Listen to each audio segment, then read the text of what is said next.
The number one threat to our country's future is our debt. The number one threat to our national security is our debt.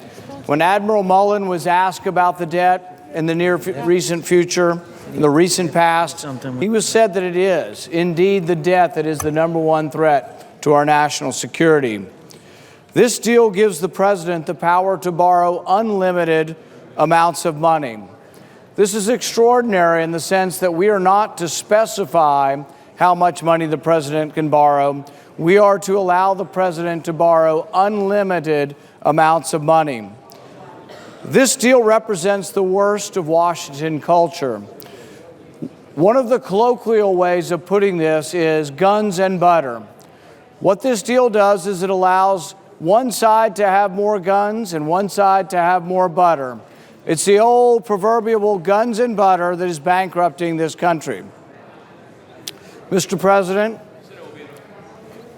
The Senate will be in order. Often people want to point fingers in Washington and out on the campaign hustings, and they want to say, well, it's Democrats' fault or it's Republicans' fault. What this bill shows is it's really the fault of both parties. There is an unholy alliance in Washington between right and left, frankly, and it's the guns and butter caucus. On the right, they say, well, we need more money for military. On the left, they say we need more money for welfare. And so they get together, there's a secret handshake, and we spend more money on everything. And the country's going bankrupt as a consequence. We borrow $1 million every minute. This threatens the very foundation of our country.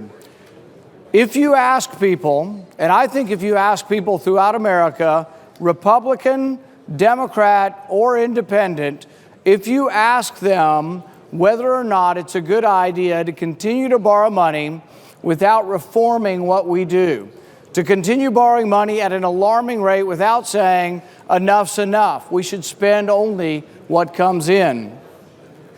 Now, some have said we shouldn't negotiate over something like raising the debt ceiling, that it might potentially cost us our bond rating. But the interesting thing is, in 2011, when we had this discussion, what we found was that actually our bond rating went down, and the S&P bond rating agency said that it went down because we failed to enact meaningful budgetary reform. Mr. President, can we have order? The Senate will be in order. Often people wonder why the deficit gets worse, either under Republicans or under Democrats. Under the previous Republican administration, the debt doubled, went from $5 trillion to $10 trillion. Under this administration, it will go from $10 trillion to about $20 trillion. Although we don't know the exact number because we are now letting the president borrow an unspecified amount of money. But we are on target to add more debt under this president than all of the previous presidents combined. And people say, why does this go on? Where are the fiscal conservatives? And I guess I would maintain that there are very few fiscal conservatives on either side of the aisle. Both sides of the aisle have what I would call sacred cows. On the right, they have the sacred cow of military contracts. And then the interesting thing is they say, we don't have enough money to properly defend the country. But the interesting thing, Mr. President, can we have order? The Senate will be in order. The Senate will be in order. But the interesting thing is when you look at military spending, we actually spend more on our military than the next 10 countries combined. Think about it. Russia, China, and 8 more countries add up all of their military spending, and it still doesn't equal what we spend on the military. Since 9/11, we have increased our military spending by 50%. How do we do that? How do we get the money for the military? It only happens by a compromise with the other side. The other side will sometimes resist excessive spending in the military, but they say, you know what? we'll give it to you if you give us what we want. So the left wants more domestic spending. The left wants more welfare. The right wants more military spending. So what is the unholy alliance? What is the great compromise? This is being touted as a bipartisan compromise. Well, it's a bipartisan busting of the budget caps. It's a bipartisan compromise that is ruining the country. The number one threat to our national security is the debt. So for those who say, oh, we just need more military spending and somehow we'll be safer, I think we are becoming less safe as we get further and further mired in debt. We need to see something like the opposite of this compromise. We could have compromise, but I think the compromise would be that the right acknowledges that we don't have an unlimited treasury and that we actually are making the country weaker by hollowing the country from the inside out through this massive debt that we're accumulating. I don't think that you project power from bankruptcy court. And to the left, I would say if your goal is humanitarian, if your goal is to help people who are in need, if your goal is to help the poor and help those who can't help themselves, to the left, I would say we're doing a disservice to the country if we're going further into bankruptcy to do so. We have to understand what the contrast is. Mr. President, can we have order? The Senate will be in order. The senator deserves to be heard. Mr. President, we have to understand the contrast between our country and other countries. One of the great contrasts and one of the things about America that allows us to be the most humanitarian nation probably in the history of man is this engine of capitalism. The engine of capitalism, however, though, I think is being drugged down. The engine of capitalism is being burdened by this enormous anchor of debt. And I think we really should be concerned whether we can continue to do the good things we do to help our fellow man if we are burdened by this debt. So I think both the right and the left mistake their purpose here. And in the short run of saying, well, we're going to get what we want, more money, more money, more money. Frankly, we don't have any money. We're borrowing money at $1 million every minute. There's been much discussion as I've traveled around the country. There's been much discussion about education. People say they want free education for everyone. They say we should just give the education to everyone. But one of the interesting things is, you know who we do give free education to? We give $15 million worth of free education to foreign students just for community college. The things that go and riddle through our government of what we're spending money on, the reason we never get reform is because we're doing this unholy compromise and we're not going through item after item after item of waste. I'll give you a couple of examples of the waste that exists in government. We spent $800,000 last year in Afghanistan on a televised cricket league. A televised cricket league for Afghanistan, $800,000. They don't even have televisions in Afghanistan. Why does this go on? Why are we never able to fix any of these problems? Because of the unholy compromise between right and left that skirts these issues and continues to blithely go on. We do not self-examine what is wrong with government because we bundle government into one large continuing resolution in which there is no self-examination of waste.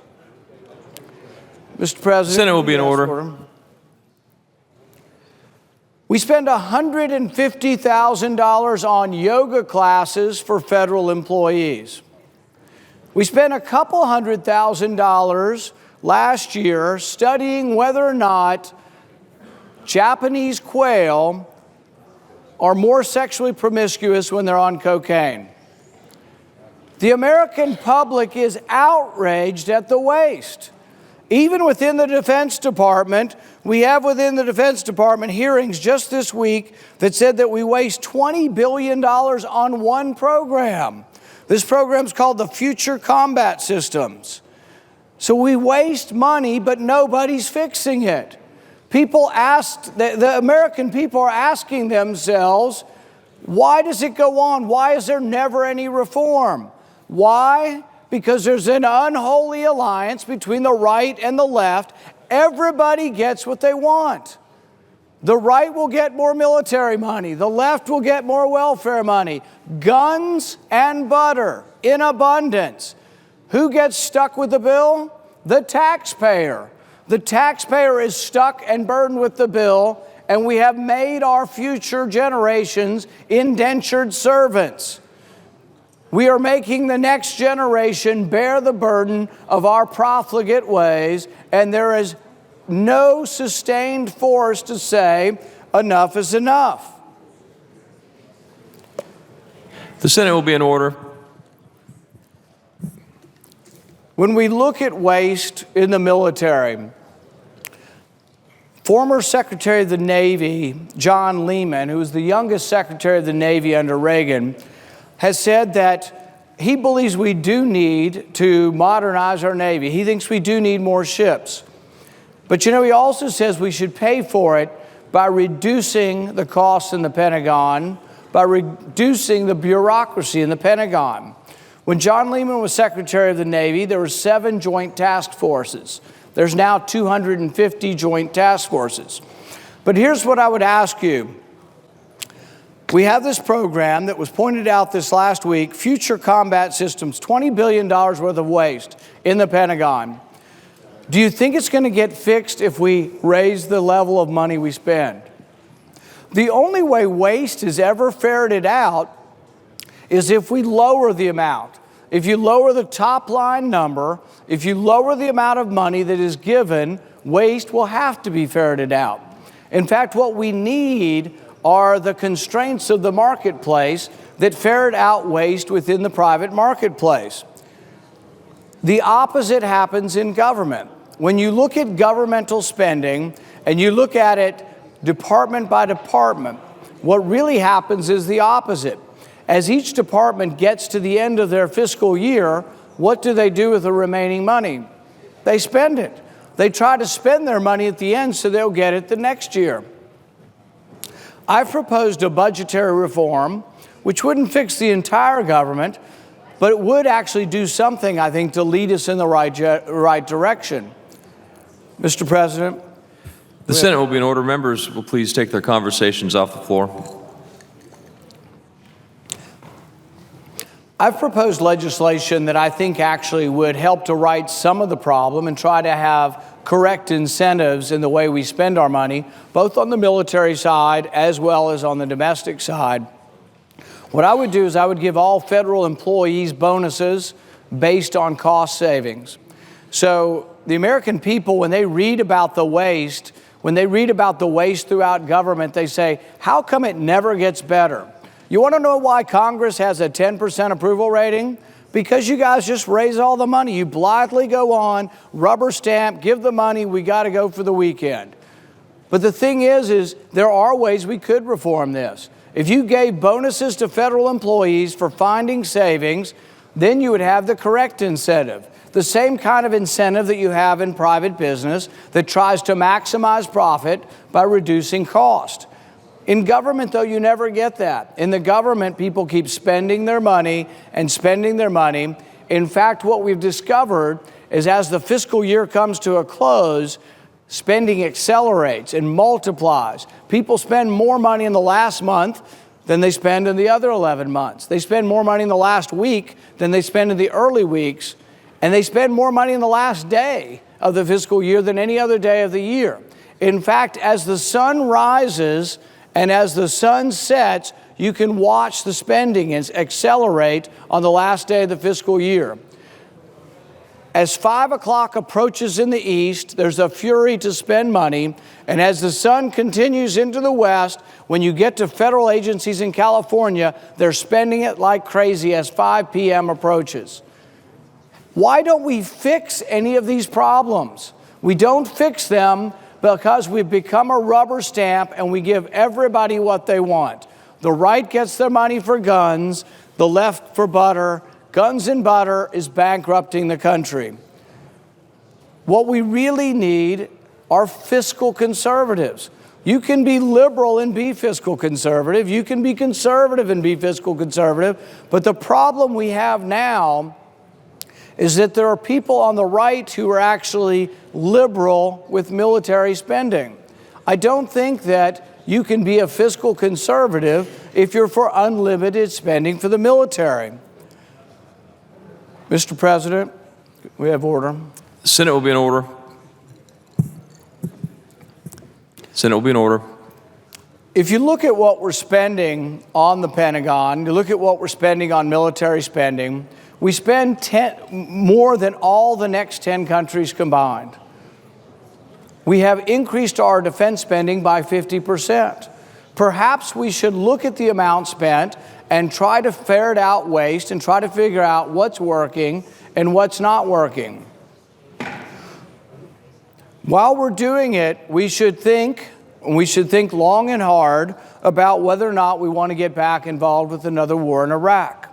The first war in Iraq cost us $1 trillion. In Afghanistan, we have now spent more than the entire Marshall Plan. We don't have a lot to show for it. Many of the things that have been built in Afghanistan have been wasted. Much money has been stolen. There were stories repeatedly of the Karzai family being involved in drugs and drug running and money being wasted and squandered. We have to decide what is our mission currently in Afghanistan. What is the purpose of our mission in Afghanistan?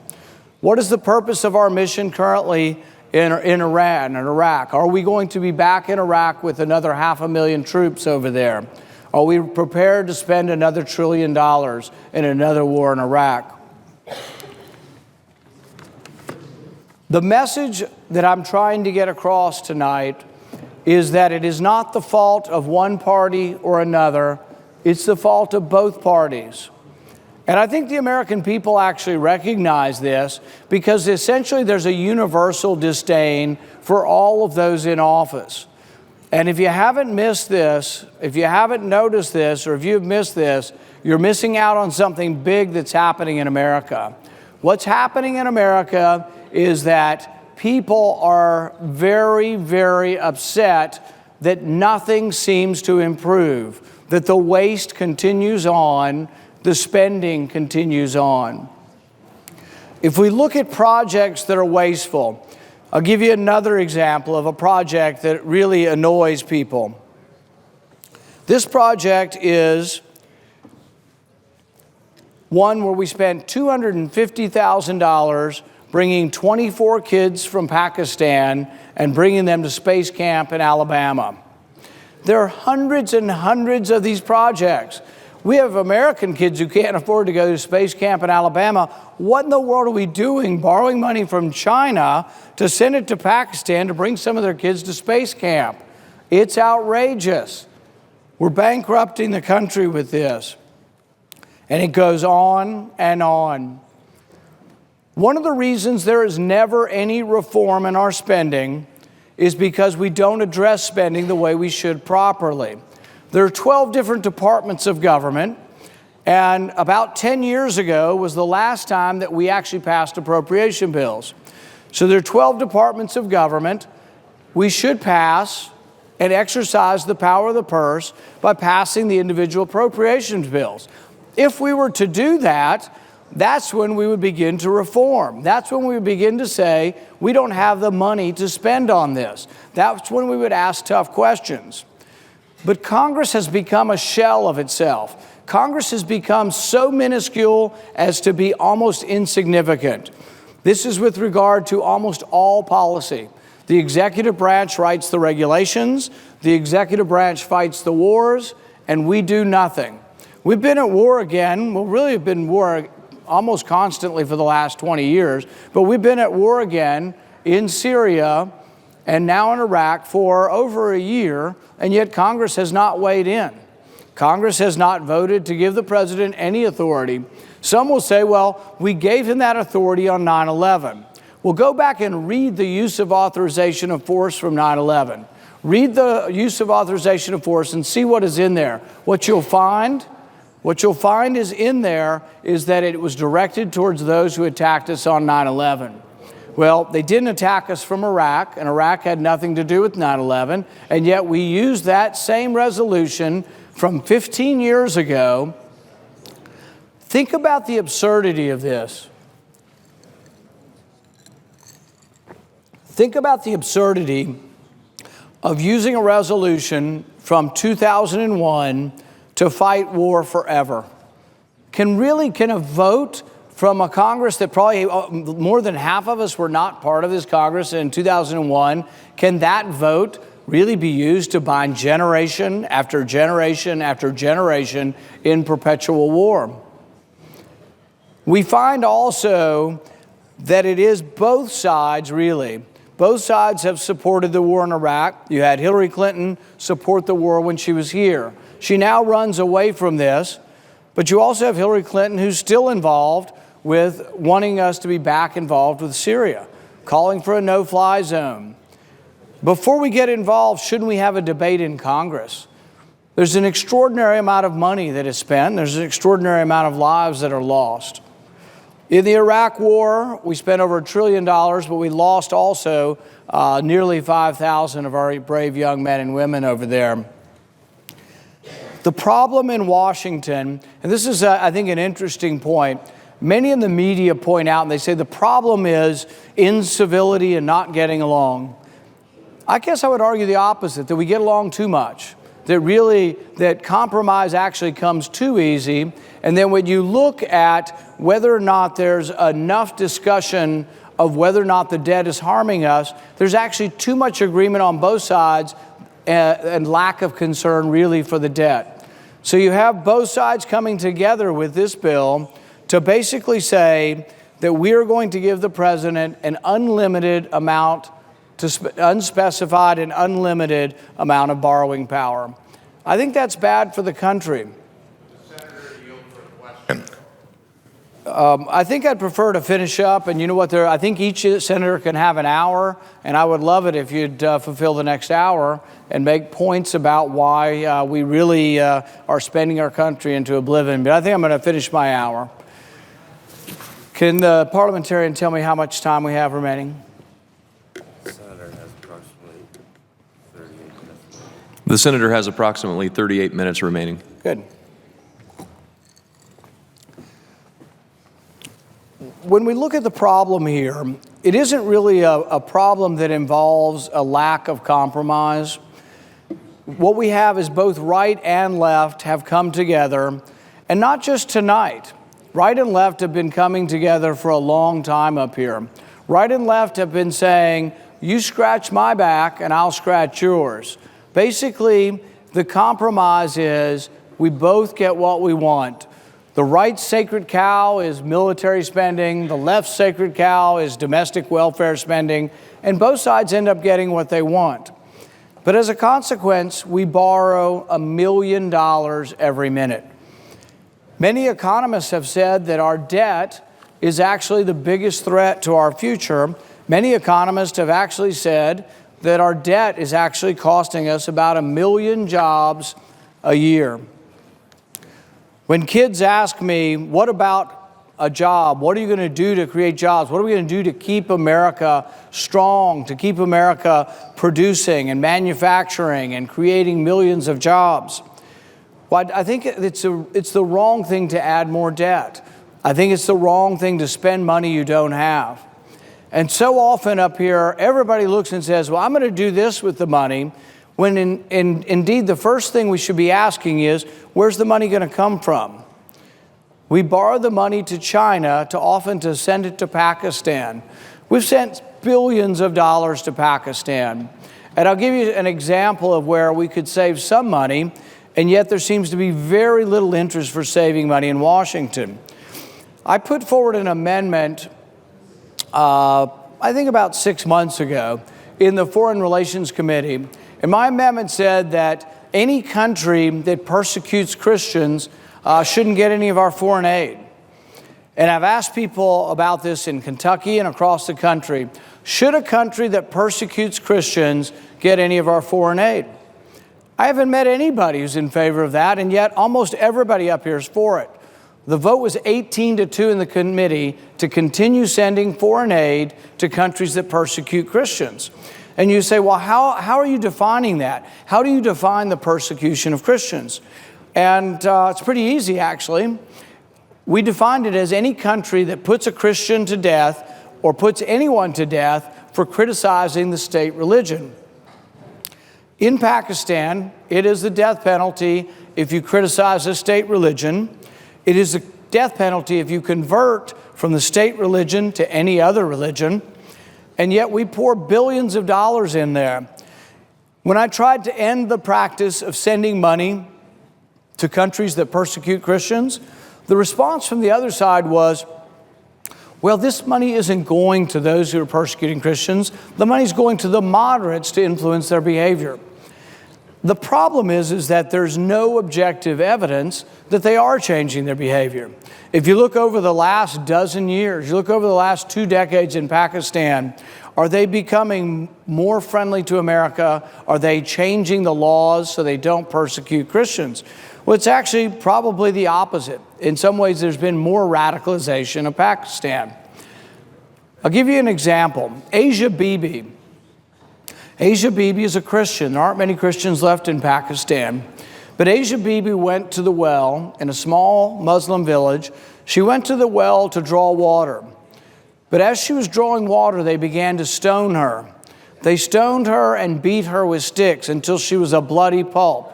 As she lay on the ground,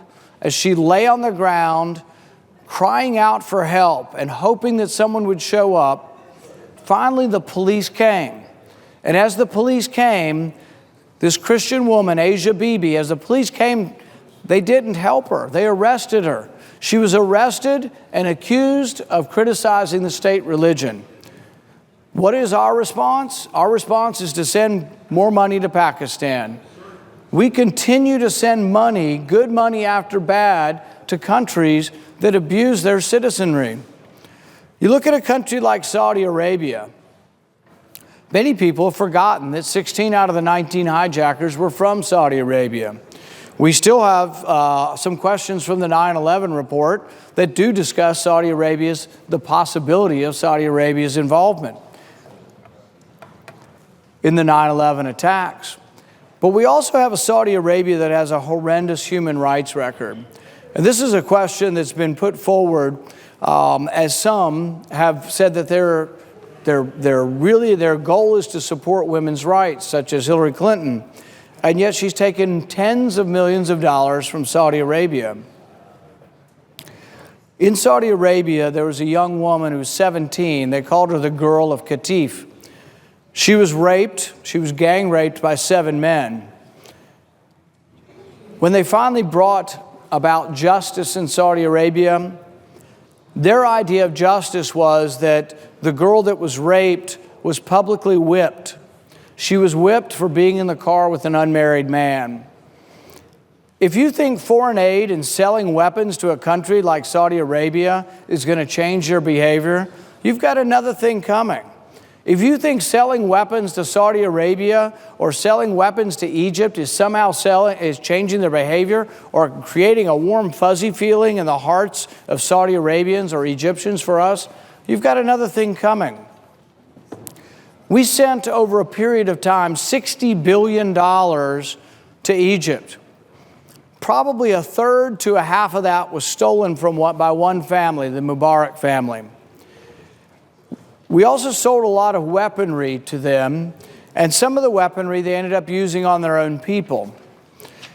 As there was the protest that gathered in Tahrir Square in Cairo about a year ago, as these protests were occurring and hundreds of thousands of people were showing up when Mubarak was still in power, Mubarak attempted to quell the protest. He attempted to stifle the crowd by spraying tear gas on the crowd.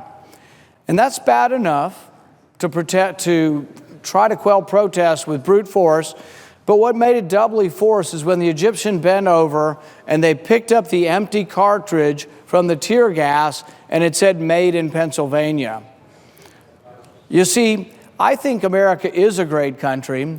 And I think by our example and by our trade and by our diplomatic engagement with the world, We are the shining light for the world. But when we sell weapons to countries who then use those weapons to suppress their own people, I'm not so sure that helps American relations around the world.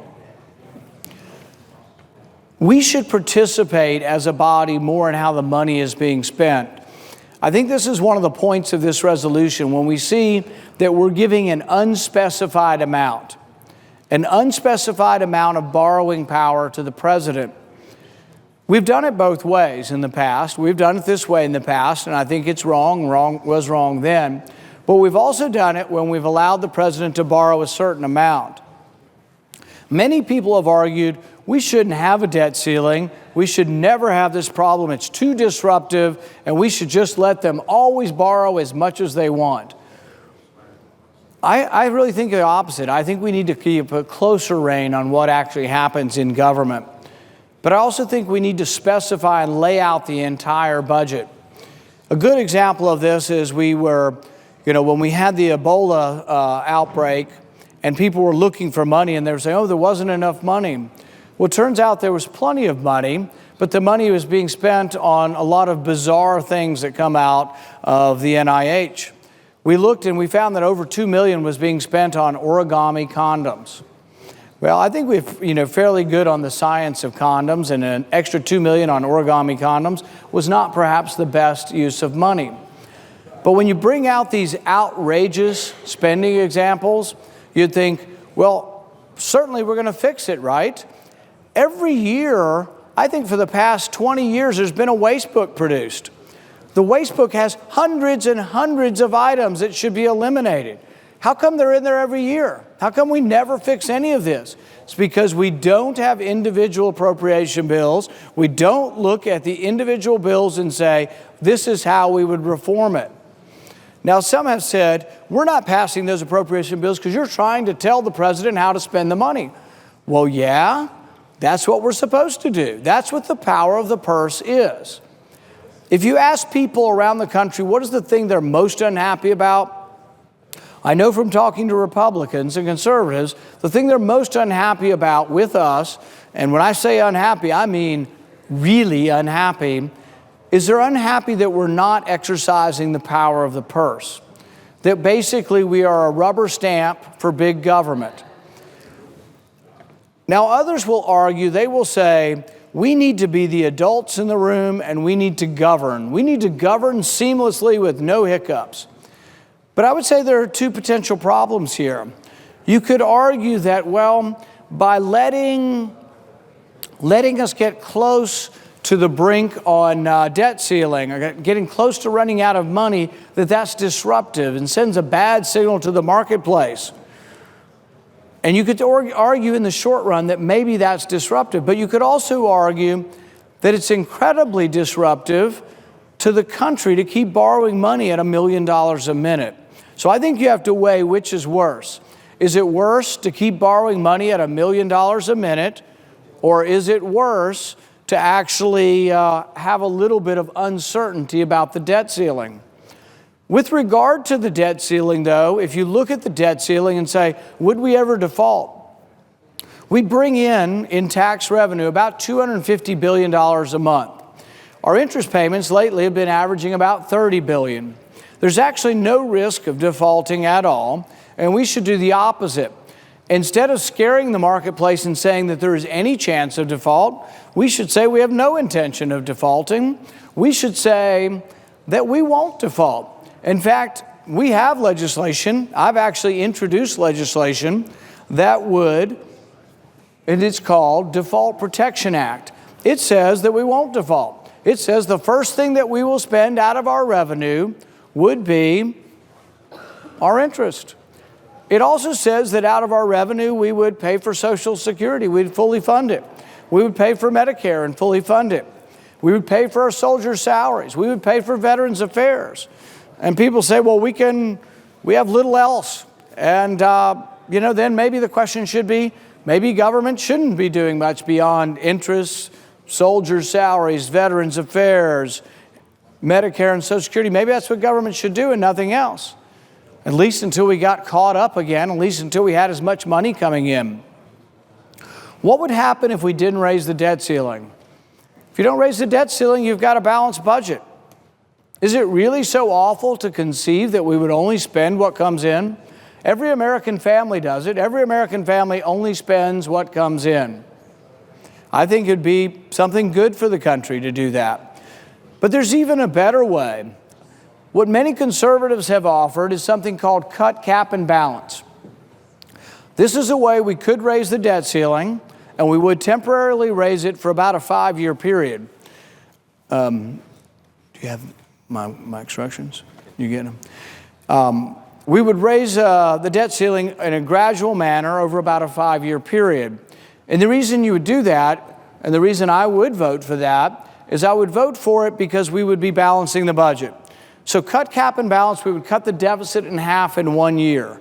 It's the best way to get on a good footing. Let's go ahead and cut out a significant amount in 1 year, and then it makes it a lot easier in the successive years if you'll hold the line. Calvin Coolidge was incredible with this kind of stuff, and in Amity Slay's book, she goes through in exquisite detail, wonderful detail, how he ended up balancing the budget. In those days, the president was paid a pretty good amount for those days. I think it was about $100,000, but everything came out of their salary. So when the ambassador from France would come for dinner, the dinner came out of Coolidge's salary. So Coolidge would be down in the kitchen after dinner saying, I noticed we cooked 5 hams. I think we could have done with 4 hams. That was the kind of handle he had on expenditures. He also had a handle on expenditures throughout government, and he met every week with the Treasury Department. He met every week with the Cabinet Secretary to say, this is how we're going to stop spending money. This is how we're going to stop wasting money. Cut, cap, and balance is an alternative to what we're putting forward here. And I think if we were a true and open and deliberative body, we would have a vote on that.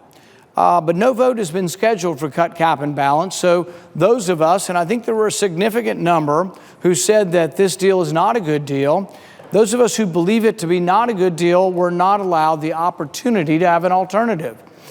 The alternative we have is called cut, cap, and balance. And in cut, cap, and balance, we would cut the debt or cut the deficit in half in 1 year. We would cap spending.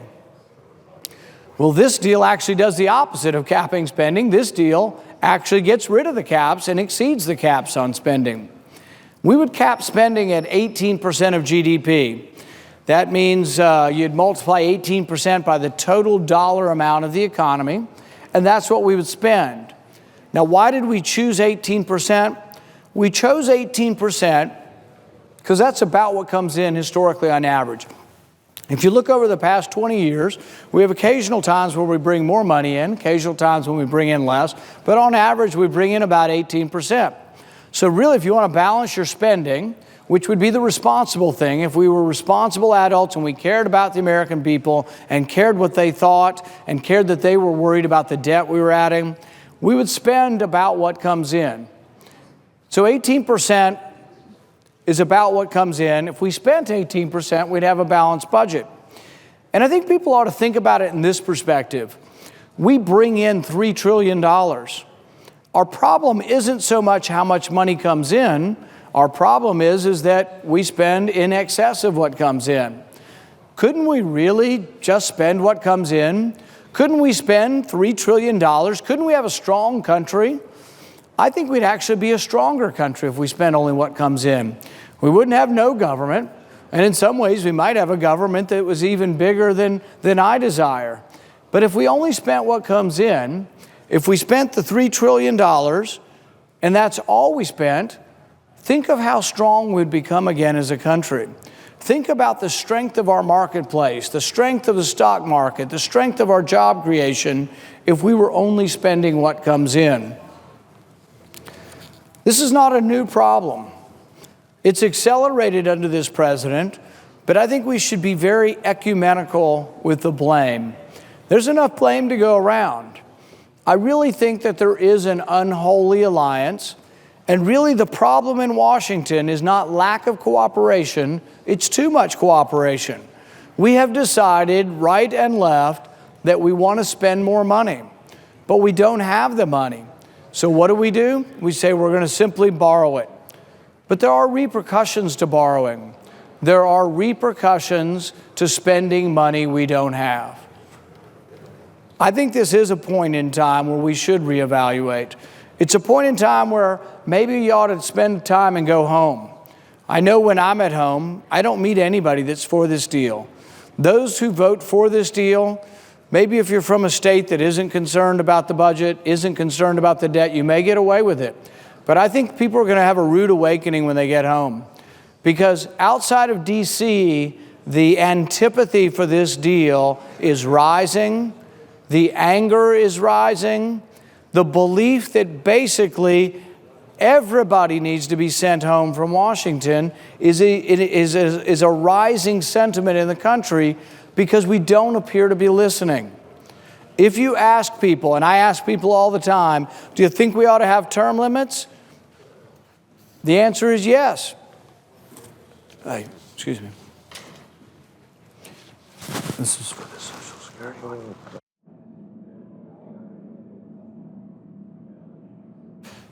Would the parliamentarian inform me of how much time remains? The senator has 19 minutes remaining.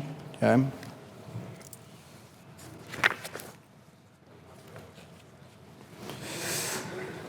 When I've discussed this issue with folks at home, with constituents in Kentucky, the question they ask me is, how can you give the president an unspecified amount to borrow? Weren't you elected to try to stop this?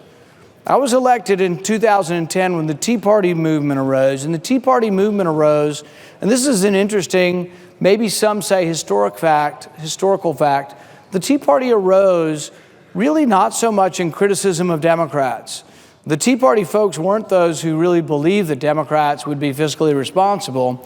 The Tea Party arose because they were concerned that Republicans weren't being fiscally responsible. The Tea Party rose largely as a rebuke to the Republican Party. The Tea Party arose and said, you know what, bailing out the banks wasn't something that the average middle-class, ordinary, conservative Republican supported. We didn't support the bailouts. We didn't support President Obama's huge and enormous government stimulus, nearly $1 trillion. But we also don't support borrowing or lending money for these programs. There are two ways you can stop this. You can stop this by voting against the spending, which there doesn't seem to be a significant amount of will in this body on either side of the aisle to stop and discontinue this profligate spending. So it's spending and borrowing. Which comes first? Well, they go hand in hand, but it is a real problem. It is a problem, I think, that threatens the very fabric of our country, and it's why I ran for office. The reason I ran for office is because I was concerned that we were accumulating so much debt, that we were piling on debt that ultimately could lead to the destruction of our country. People say, well, we're a strong country. The debt will never bring us down. But we are at a point where our debt basically just about equals our economy, 100% of our economy. And that is a tipping point. Many economists who look at the economics of nations have looked at that and said, we are at a tipping point. We are at a point where if we do nothing, if we continue to give a blank check to the government, if we give a blank check to this president for his final year in office, what might happen? This is a president that's going to add more debt than all of the previous presidents combined, and we're going to give him a blank check? Those who vote for this deal will be giving the president a blank check. They will say, you can borrow whatever you want. Fill in the blank. That ought to be the title of this bill. Fill in the blank. How much debt do you want? Fill in the blank. There is no specific amount.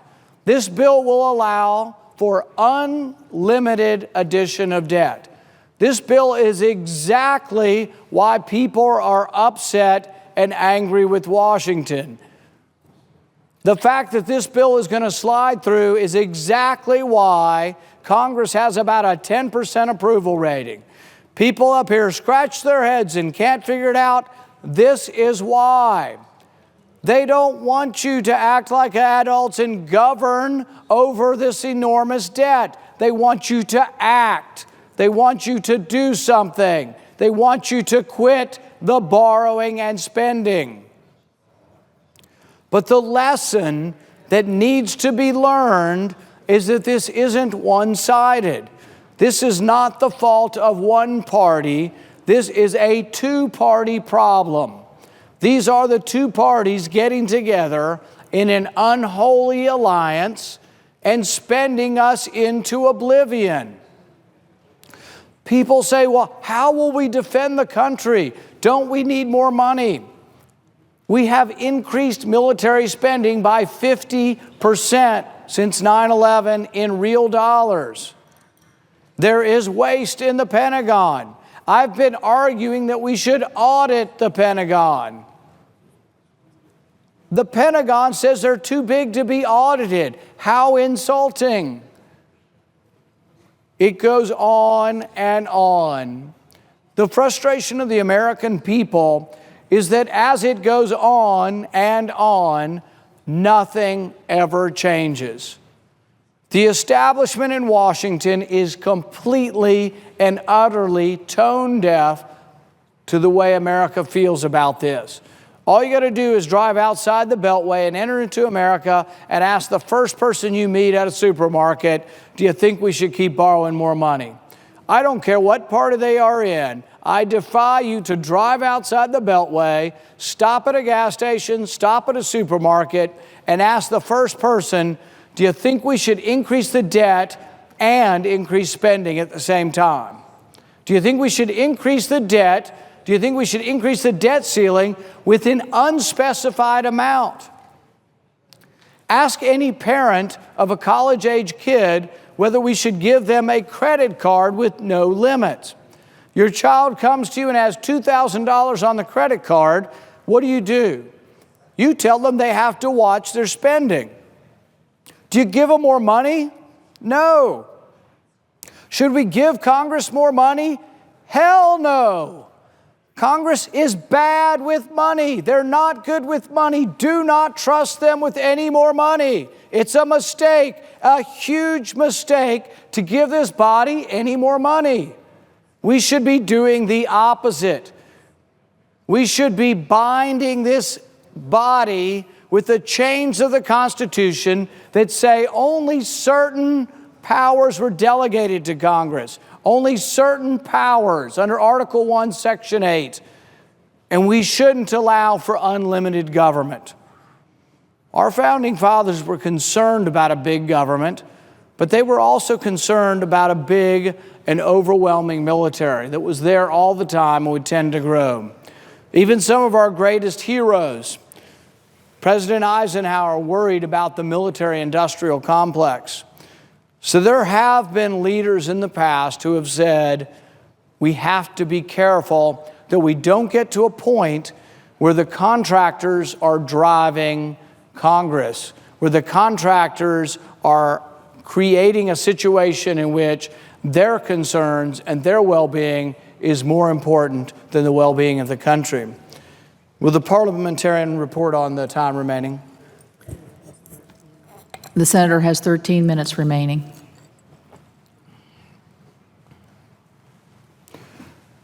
Some will criticize this exercise of keeping the Senate awake at night. The rumblings can be heard. But what I would say is that the future of the country is worth the time spent on this. One of the reasons we are spending the middle of the night discussing this is that we don't have an ordinary process for proposals. We don't have an ordinary process for amending bills. Were there to be an ordinary process where conservatives would be allowed an alternative, such as cut, cap, and balance? We actually did that in 2011 when the opposite party was in charge. We did have a vote on cut, cap, and balance. It actually passed. It passed in the House overwhelmingly and was defeated in the Senate. But the thing is that there are other alternatives. There isn't just one alternative. It shouldn't be the only alternative is that we continue to go further and further into debt. Sometimes people say, well, I can't even conceive of $1 trillion. It's just this enormous money, this enormous amount of money. What is $1 trillion? Well, to illustrate what $1 trillion is, imagine if you had $1,000 bills in your hand and you had $1,000 bills stacked 4 inches high. That would be $1 million. But if you want to imagine $1 trillion in $1,000 bills, it would be 63 miles high. That's what we're talking about adding. Well, they have not specified how much debt they're going to burden us with. Many are estimating that it'll be over $1 trillion. So when you think about what your government's doing to you tonight, think about how much of a burden of debt that the next generation will get in just the next year, just from this bill over the next year and a half. Over $1 trillion. If you want to know how much that is, imagine $1,000 bills stacked 63 miles high. That is the burden that we are passing on to the next generation. None of this is an argument for no government. None of this is an argument for no federal government. In fact, this is an argument for just spending what comes in.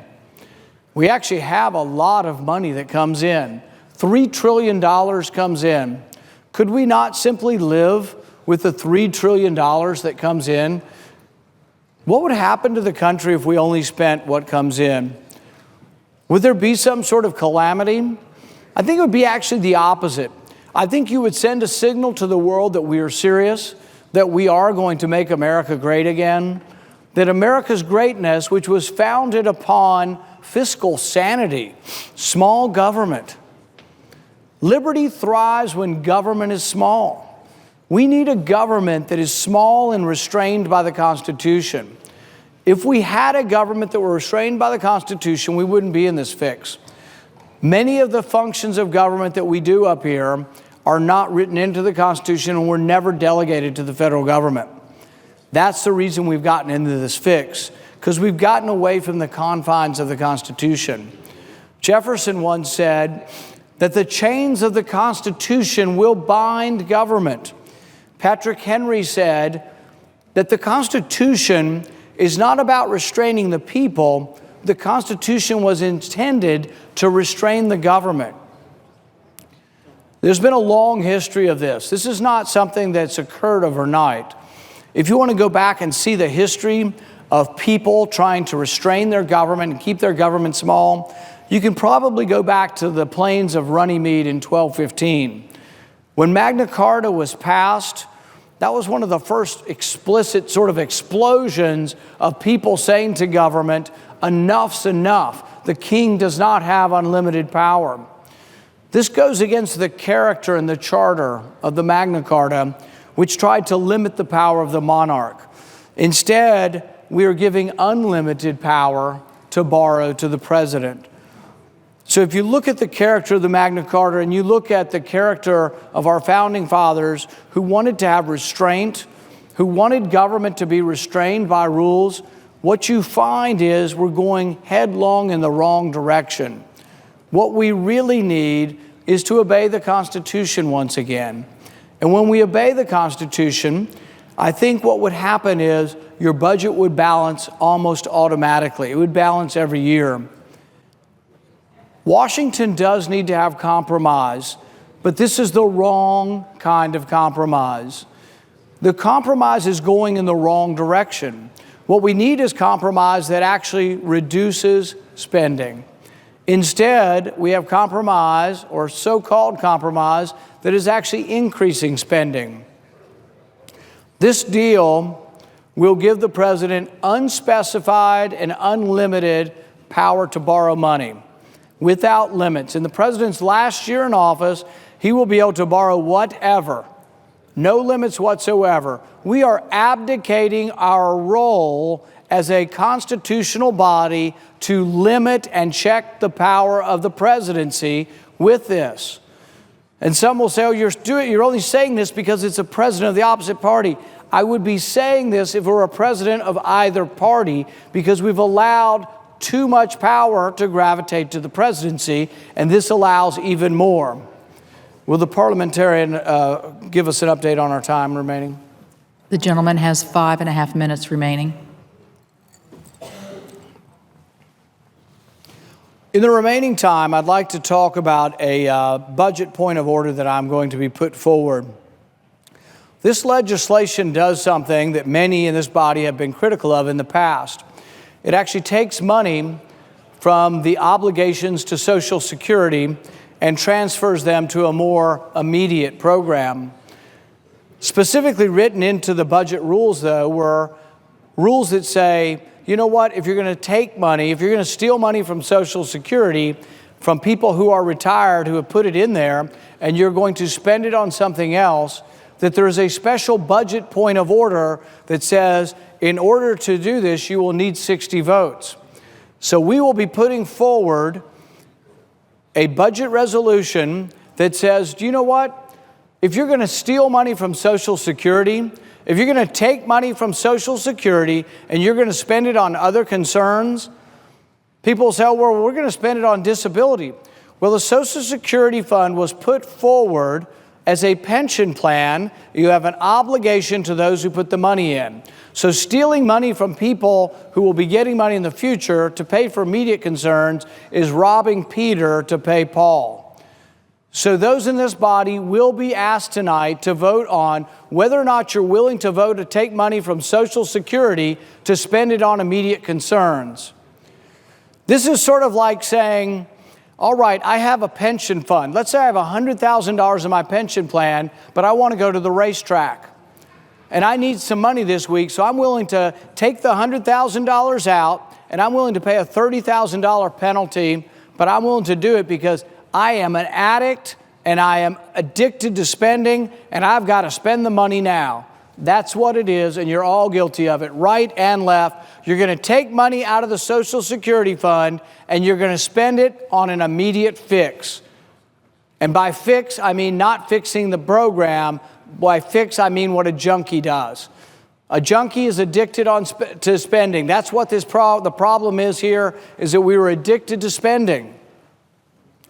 So, Mr. President, at this point, I would like to raise a point of order against the pending motion pursuant to Section 311A of S-Con Res 11, the concurrent resolution on the budget for FY 2016. The legislation reallocates payroll between the retirement and disability programs and therefore breaches the Budget Act. And ask for the yeas and nays. Madam President.